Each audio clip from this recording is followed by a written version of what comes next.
Κρίσιμη αλλά σταθερή παραμένει η κατάσταση της υγείας του Αρχιεπισκόπου. Οι τελευταίες αιματολογικές εξετάσεις του κρίθηκαν ικανοποιητικές. Όμως ο κύριος Χριστόδουλος επανέλαβε στους θεράποντες ιατρούς του που τον επισκέφθηκαν χθες, αλλά και στον Ανδρέα Τζάκη, την επιθυμία του να μην νοσηλευτεί ξανά στο νοσοκομείο.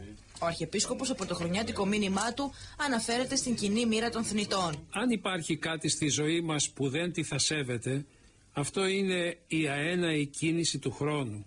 Το σήμερα γίνεται χθες εν ρηπεί οφθαλμού και το αύριο σήμερα και χθες. Και εμείς παρασυρώμαστε προς το τέρμα της πορείας μας, εκόντες άκοντες, παρακολουθούντες τα γεγονότα που περνούν από μπροστά μας χωρίς αναστρέψιμη ελπίδα. Αυτή είναι η μοίρα των θνητών και αλίμονος εκείνους που δεν έχουν ακόμη βρει την απάντηση στο πρόβλημα του θανάτου. Την απάντηση τη δίνει μόνο η χριστιανική πίστη.